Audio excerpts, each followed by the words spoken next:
Hola, estimados estudiantes, ojalá que se encuentren bien. En la clase de hoy vamos a ver el último de los totalitarismos, que es el stalinismo, y después vamos a ver la primera parte de la Segunda Guerra Mundial. Aquí vemos el contexto histórico que se produce tras la Revolución Rusa de 1917. Esta revolución hace que termine la monarquía de Zar Nicolás II y es gracias al triunfo de los bolcheviques. Se instaura un régimen comunista, primero liderado por Lenin, y luego, tras la muerte de este, están dos sucesores que están en disputa, en pelea, quién va a ser el que va a dirigir este régimen bolchevique. Están los partidarios a León Trotsky o Joseph Stalin. Y aquí obviamente el que gana dentro de este mando es Stalin, y Stalin instaura una dictadura personal, que ahí se convierte como un totalitarismo. Estuvo marcada por ideas de que para lograr el objetivo de difundir el marxismo a escala mundial, primero era necesario afianzar el poderío a la Unión Soviética. ¿Qué quiere decir esto? De que primero se tiene que instaurar el sistema marxista en la Unión Soviética, bien establecido, de que todo entre comillas lo compartan, y después obviamente expandirlo por el mundo.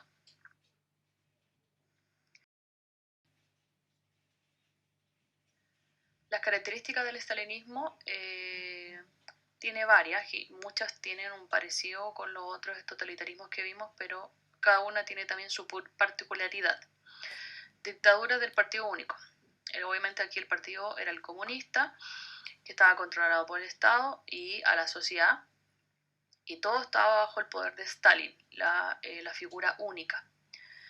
En teoría se reconocía el sufragio universal para los hombres y mujeres mayores de 18 años, pero solo los que fueran miembros del partido en lo cual estaba el gobierno. Tenía un sistema económico centralizado. Stalin quería impulsar una industria en su país, así que en 1931 puso un programa de colectivización agraria y desarrollo industrial, donde todo esto era centralizado y planificado por el gobierno. Tenemos también, obviamente, para que este sistema político se estableciera, tenía que reprimir y eliminar todo lo que se opusiera. Entonces Stalin acabó con cualquier oposición dentro y fuera del partido.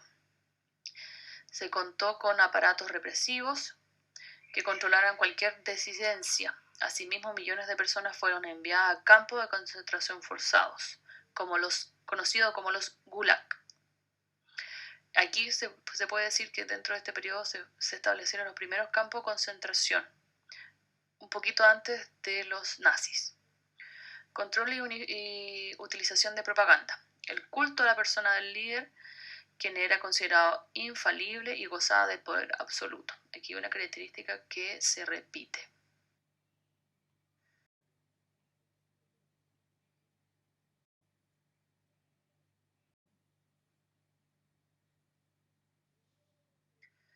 Me imagino que ustedes alguna vez en su vida han escuchado o han sabido en qué consistió el proceso de Segunda Guerra Mundial. Es uno de los conflictos más trágicos, invasivos, gastadores a nivel mundial, donde se invirtió mucho dinero y murió mucha gente. Se puede decir que murió mucha más gente que de la Primera Guerra Mundial, y el que sufrió el mayor impacto dentro de todo lo que es el siglo XX. Tiene una serie de representaciones a nivel cinematográficas, y eso obviamente le da todo lo que el significado, de toda la gracia y la entretención que concibe, porque cuando uno habla de la Segunda Guerra Mundial, como que uno dice, un conflicto armado, bla, bla, qué maravilloso, guerra, muerte, no sé. Cuando yo por lo menos era chica, escuchaba eso y era entretenido, llamaba mucho la atención. Bueno, dentro de esas entretenciones también tienen conflicto que es muy trágico por el tema de lo que es el genocidio. Genocidio quiere decir muerte de una cantidad de personas, de un grupo de personas, sin ningún motivo, de como eran judíos, como eran polacos, como eran gitanos, como eran negros, como eran católicos, como mucho más. Obviamente la gran población de esta muerte, de este grupo de personas fue judías, por su gran cantidad de población, pero no solamente fueron ellos, fueron muchos más. Y aquí vemos un poco los antecedentes históricos de cómo se produce esto. Las relaciones internacionales tras la Primera Guerra Mundial pasaron por un periodo de tensión y dificultades principalmente debido a la imposición de las condiciones de paz en el Tratado de Versalles. Sabemos que terminada la Primera Guerra Mundial se hizo un tratado, que es el Tratado de Versalles, donde se hizo una serie de solicitudes y uno de los más afectados fue Alemania, sin atender a las reclamaciones de los países vencidos, especialmente Alemania. En este contexto, el ascenso de Hitler al poder en 1933 marcó el comienzo de una nueva etapa, caracterizada por el creciente papel expansionista de los regímenes totalitarios.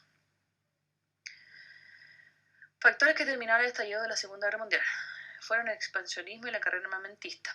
Aquí dice, junto al cuestionamiento a la eficacia del sistema democrático, que sabemos que por eso se empezó a haber conflicto para una segunda guerra, Alemania creció el deseo nacionalista de revancha, y así Hitler rompió las prohibiciones del Tratado de Versalles, reorganizó el ejército y alentó a la industria de guerra. Todos los tratados y reclamos o exigencias que le habían impuesto a Alemania, Hitler las rompió todas. Ese es un factor de que hace que se produzca el estallido. Políticas de alianza. Se supone que no se debían hacer alianzas entre distintos países. ¿Qué pasó aquí? Alemania en 1936 firma un pacto con Japón de carácter anticomunista, al que obviamente después se une Italia. Obviamente en 1940 daría forma a lo que es el eje de Berlín, Roma, Tokio, o sea, Alemania, Italia y Japón. Ya estas características habían que los aliados, o los que eran como los vencedores, por decirlo así, también se agruparon e hicieron otro bando, que son Francia y Gran Bretaña, hicieron el bando de los aliados. Ya, este enfrentamiento tiene características muy específicas. La primera, lo que hace estallido, lo que hace que comience la guerra fue el 1 de septiembre de 1939, donde Alemania invade Polonia. Antes había existido una especie de paz, entre comillas, entre todos estos países europeos, donde no iba a haber un enfrentamiento y tenía que mantenerse una serie de acuerdos. Obviamente los alemanes ya de a poco se empezaron a olvidar de esos acuerdos y empezaron a expandirse, a invadir. ¿Y qué pasó? Francia y Reino Unido le dieron un ultimátum, pero al final se le declara la guerra el 3 de septiembre de ese mismo año y da comienzo a una guerra en Europa nuevamente. Esto tiene una serie de etapas. Primero es la guerra de relámpago, donde muestra que las tropas alemanas funcionan de manera más rápida al invadir de forma sorpresiva a los distintos países. Aquí muestra obviamente que sorprende a Francia. Francia tenía sus tropas por un lado y ataca por el otro y obviamente invaden el país de Francia. Junto con esto, en 1940 entra al conflicto Italia, el aliado de Alemania. También tenemos acá la guerra de dimensiones, donde los alemanes intentan invadir la Unión Soviética, pero ¿qué es lo que pasa aquí? El invierno de Rusia es muy, muy, muy crudo, entonces obviamente las tropas no pudieron soportar ese invierno y se produce la primera gran derrota de los alemanes en 1942.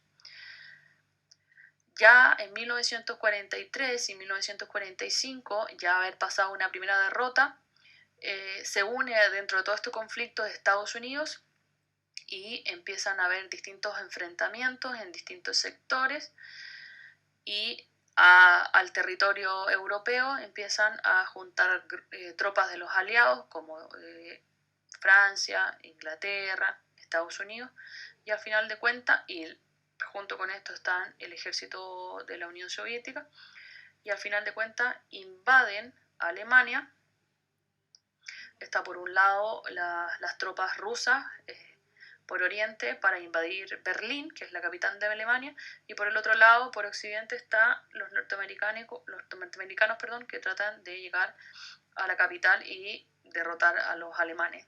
Y el líder de todo este partido, que era Hitler, que estaba en la capital de Alemania, Berlín, en un búnker.